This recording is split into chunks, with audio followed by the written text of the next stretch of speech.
Hi friends, நம்ம மாடி தோட்டத்தில் இருக்க செடிக்கு இன்றைக்கி ஒரு சூப்பரான ஃபெர்டிலைசர் தான் கொடுக்க போகிறோம். இது கொடுக்கறதுனால நமக்கு நிறைய தளிர்கள் வர ஆரம்பிக்கும்.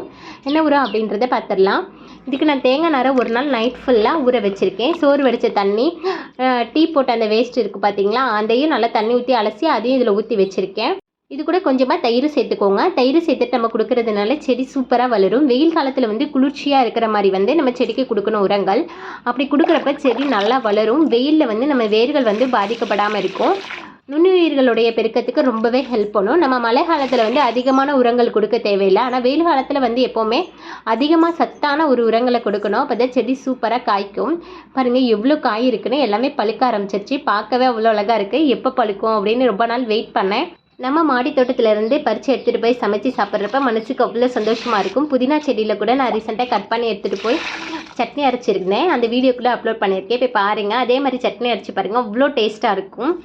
பாருங்கள், நம்ம ரோஸ் செடி கூட சூப்பராக தளிர்கள் வர ஆரம்பிச்சிருக்கு. இது ரொம்ப நாளைக்கு அப்புறமேட்டுக்கு மொட்டுக்கள் 2 மொட்டுக்கள் கூட வந்திருக்கு. பார்க்க அவ்வளோ அழகாக இருக்குது. இதுக்கு நம்ம தேங்காய் நார் செடிக்கு மேலே போட்டு விட்டுருந்தேன் வேர் பகுதியில். அதுக்கப்புறம் நிறைய தளிர்கள் வர ஆரம்பிச்சிருக்கு.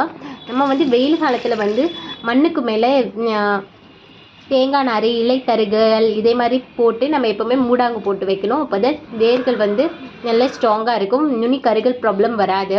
பாருங்க, நம்ம ரோஸ் செடியில் கூட எவ்வளோ தளிர்கள் வந்திருக்குன்னா நிறைய பூக்கள் இருக்குது. இதுக்கு நான் முக்கியமாக தேங்காய் நார் தான் அதிகமாக சேர்த்துருக்கேன். எப்போவுமே மண் கலவையில் தேங்காய் நாரை அதிகமாக சேர்த்துக்கோங்க. வெயில் காலத்தில் மண்ணை எப்போவுமே ஈரப்பதமாக வச்சுக்கிறதுக்கு தேங்காய் நார் ரொம்பவே ஹெல்ப் பண்ணும். பாருங்கள், இதில் நான் வெந்தய கீரை போட்டிருக்கேன். பாருங்கள், இப்போ தான் நிறைய தளிர்கள் வந்திருக்கு. அதிலே நான் மஞ்சள் கிழங்கும் வச்சுருக்கேன்.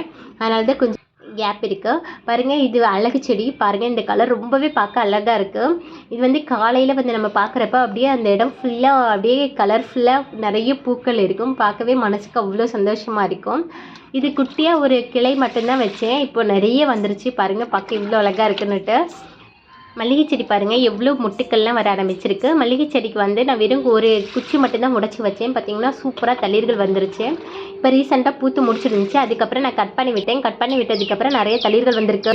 பூ பூத்ததுக்கப்புறம் நம்ம எப்போவுமே கட் பண்ணி விட்டுடணும். இலைகளை உருவி விட்டோம்னாவும் நமக்கு நிறைய தளிர்கள் வர ஆரம்பிக்கும். பாருங்கள், இது ஒரே ஒரு பாட்டில் எவ்வளோ செடின்னு. மணத்தக்காளி கீரை நல்லா பெருசாக வளர்ந்துருக்கு. பார்க்கவே அவ்வளோ அழகாக இருக்குது. இதில் இப்போ எல்லோ கருப்பு கலரில் குட்டி குட்டியாக பழங்கள்லாம் இருக்குது. இது நம்ம சாப்பிட்றதுனால வயிற்றுப்புண் இதெல்லாம் சரியாயிடும். உடம்புக்கு ரொம்பவே நல்லது. அல்சர் ப்ராப்ளம்லாம் நமக்கு சரியாயிடும். பாருங்கள், எவ்வளோ அழகாக இருக்குன்னு. இதில் புதினா செடி கூட சூப்பராக வளர்ந்துருக்கு. புதினா செடிக்கு விதைகள் அந்த பூக்கள் இருக்குது பார்த்தீங்களா, அது நல்லா காஞ்சதுக்கப்புறம் அதில் கருப்பாக குட்டி குட்டியாக விதைகள் இருக்கும். அது போட்டோம்னாவே நமக்கு நல்லா அழகாக வளர ஆரம்பிச்சிடும். பாருங்கள், நம்ம தக்காளி செடி கூட இவ்வளோ சூப்பராக வளர்ந்துருக்குன்னு. நிறைய பழங்கள் இருக்குது, காய்கள் கூட நிறைய இருக்குது. பாருங்கள், இவ்வளோ இருக்குன்னுட்டு.